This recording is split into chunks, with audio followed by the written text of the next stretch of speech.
One of the aspects of being a believer is that everything we believe, hey Brad, everything we believe comes from a time in history far removed from our own. And that makes some of the elements of it seem rather obscure. And that's a shame. I know that one of the downsides to an education is you find out how much you really didn't know all along. And that's the truth. But we don't live in the time of Aaron. We don't live in the time of the Levitical priesthood. We don't live in the time of the temple. We don't live in the time of the sacrifices. All of these features that are so important to the understanding of what it is we believe, they're all kind of distant from us. So what we're going to look at today is the fact that Jesus is given to be the high priest. What does that even mean? And how does that affect who we are? If you would, take a Bible, if you like following along, and turn in it to Hebrews, the 5th chapter. Hebrews chapter 5. This is where we will spend our time. Verse 1. Every high priest is taken from among the people and appointed to represent them before God to offer both gifts and sacrifices for sins. The priest is able to deal compassionately with those who are ignorant and erring, since the priest is also subject to weaknesses. And for this reason, the priest is obligated to make sin offerings for himself as well as for the people. No one assumes this honor on their own initiative, but only when they are called to it by God, as in fact Aaron was called. So also Christ did not glorify himself in becoming a high priest, but the one who glorified him was God, who said to him, "Today you are my son, I have begotten you." And also in another place God says, "You are a priest forever in the order of Melchizedek." During his earthly life, Christ offered both requests and supplications with loud cries and tears to the one who was able to save him from death, and he was heard because of his devotion. Although he was a son, he learned obedience through the things he suffered. And being perfected in this way, he became a source of eternal salvation to all who obey him. And he was designated by God as a high priest in the order of Melchizedek. Now there's a lot of history here, and we're not going to be able to go through all of it today. I've got on my shelf at home some pretty fat books that have whole chapters on just this one subject of what it is to be a priest in Judaism. What is it? Well, the word in Hebrew, kohen. It's hard to get that guttural thing like the Hebrews do, which simply means, that's the word for priest, and all it means is to draw near. That's all it means.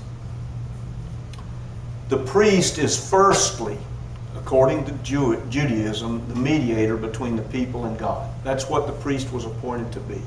The people didn't approach God directly in Judaism, such as we do. They approached God, especially considering atonement and forgiveness for sin, through a priest. The earliest priests, before there was an Aaron and a priesthood, were the fathers of the houses. Abraham, Isaac, Jacob, Job, all of these prior to the priesthood were priests in their home. Jethro, you remember Jethro? That was Moses' wife's father. He was a priest in Midian. So in this function and being a priest in the home in this way, you've got a really thick mix between the spiritual aspect of priesthood and the civic and the home life and the economic life. All of it's intertwined. That's why when the Jews speak of shalom, they don't just speak of absence from conflict. They're speaking of an incorporated sense of peace where every consideration of what it is to be a human being is laced into that picture of shalom. Now the rise of the priesthood. Why is there a priesthood? Well, that happened because of Sinai. You go back and read Exodus chapters 19, 20 and following, where the Jews have wandered, and they've wandered now to Sinai. They're at the foot of the mountain, And God shows up, and he shows up in fire and smoke and earthquakes and rumblings and trumpet blasts, and the people are scared to death. They're not even going to go near the mountain. They're afraid if they come near God, they're going to die. So they send Moses up there. He gets to go. If Moses dies, we'll send another after him, but Moses gets to go. He draws the short straw. And the function that Moses performs is one of a priest. He's a mediator between God on the mountain and all the people below. The priesthood happening in Sinai is really not God's exact intention, because he called the whole nation of the Jews a kingdom of priests. That's where we get the notion in Christianity, in being a kingdom of priests. But the people could not endure God's presence, so they wanted a mediator. Moses became the mediator, and then through Moses, God ordained a whole group of people who would become priests, and that's the tribe of Levi. If you look back in the time when the land was apportioned, the Levites got no portion of land. There's no Levitical tribal land.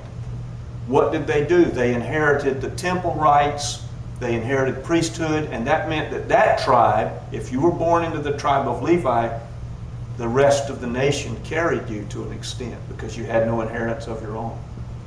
And the responsibility of being a priest was committed to Aaron and then his descendants following.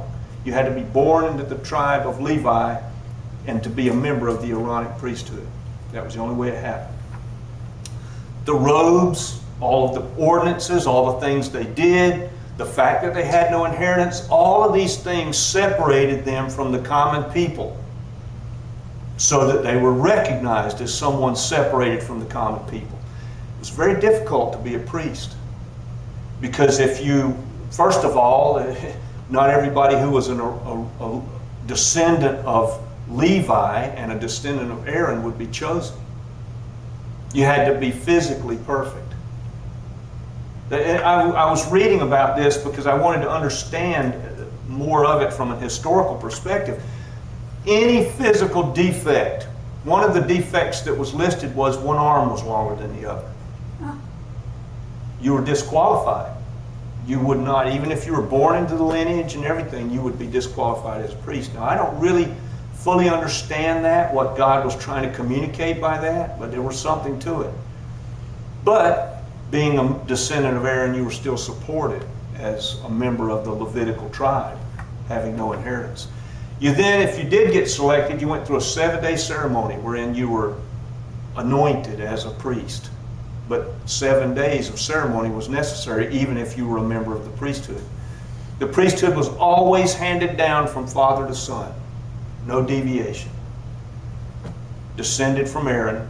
And the priest was to open a way so that the sinning Jew could come back to God. That was the whole purpose for it. That was the purpose for all of the work that went in the tabernacle and then subsequently the temple. All right, that establishes Aaron's priesthood, but now we come to Melchizedek. Melchizedek is unique. Now, several ways he's distinct. One is he's not a descendant of Aaron or Levi, because there is no Aaron, there is no Levi. When Melchizedek shows up, he's prior to everything. There are no Jews yet. There are no Jews yet. He was superior to Abraham. If you go back and read Genesis 14, you see Abraham bringing a tithe to Melchizedek. He was called the king of Salem, which is Jerusalem. How did that happen?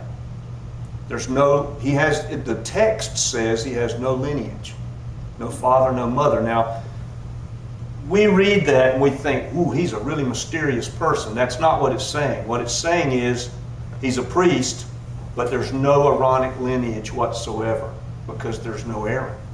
That's what it's talking about. And he is chosen by God. His priesthood is not one conferred by human hands. The Aaronic priesthood, even though initially given by God to be a priesthood, was chosen then by human hands, right? You had to be born into that family. If you were a descendant and you were male, you could be a priest. So there's a human element there, but not with Melchizedek. He was picked out by God. His priesthood, even though not as mysterious as is supposed, still carries with it an air of mystery that makes him very much unique. Priests were required to make sacrifices. How did Melchizedek do that? Well, we really don't know. We just don't know what his ordination practices were, his ordained practices. But the text does say, in what we've just read today, that the priests made sacrifices for themselves, which is remarkable when you think about it. But then when you think about the fact that they were sinners just like you and me, remember Aaron was part of the group that made the golden calf.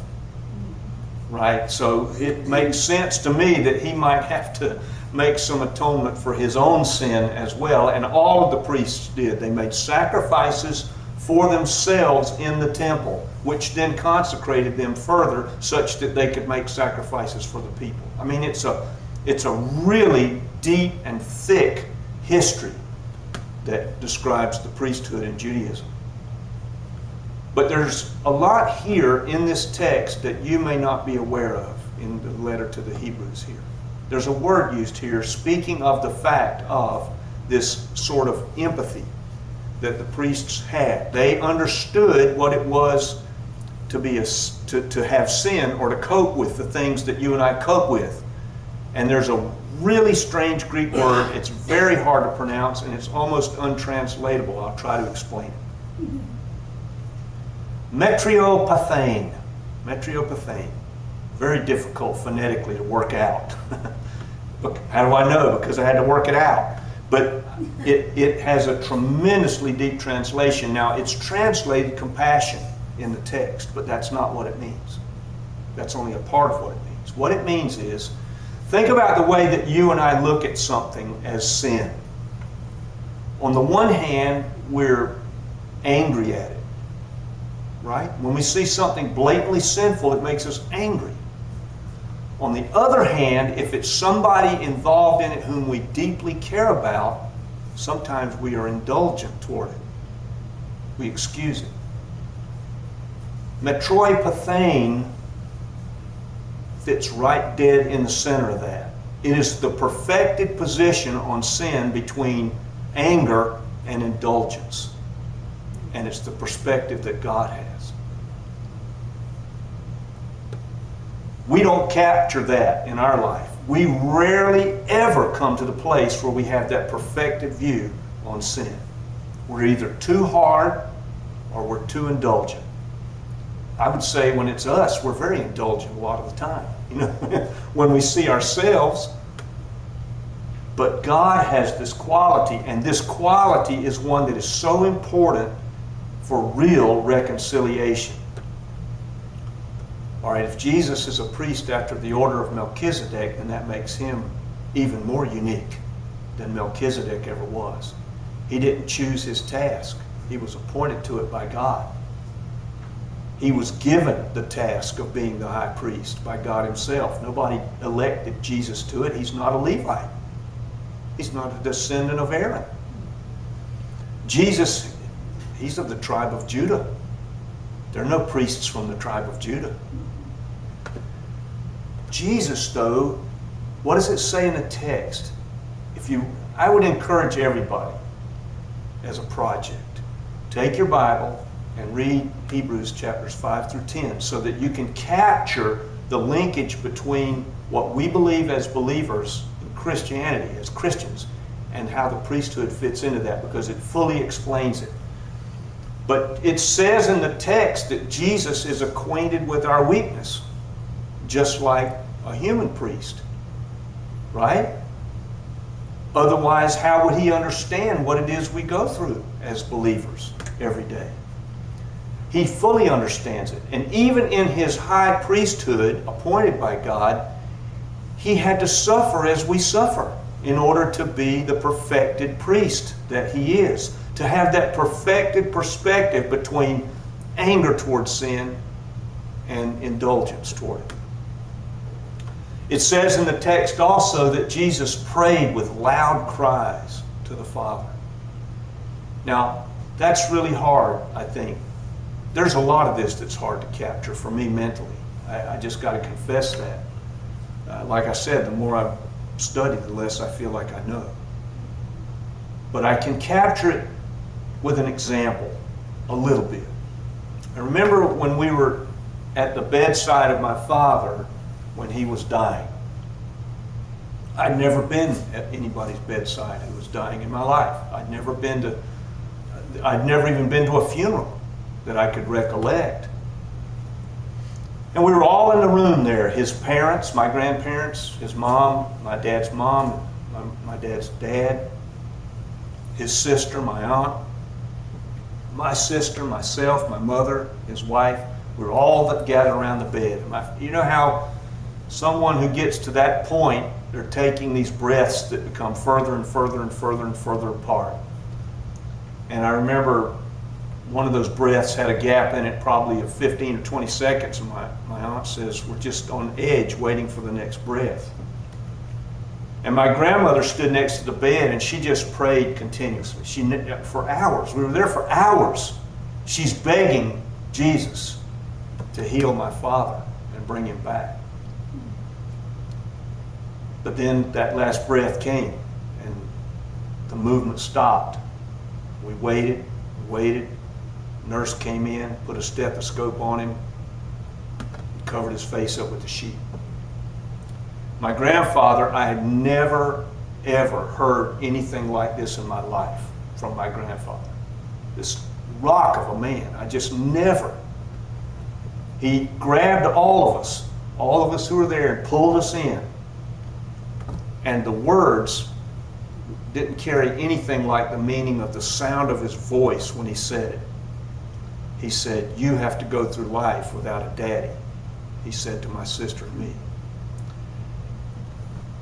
I think that's what Jesus' prayers, when it says here his cries were so deep as he prayed for us as a high priest. And maybe, since he still is the high priest, he still prays that way. The priests offered gifts and sacrifices to God.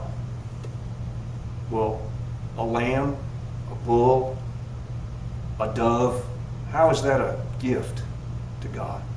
Jesus offers himself,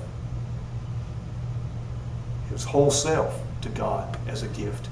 Sinless, satisfying God's justice entirely by taking the punishment without deserving the punishment.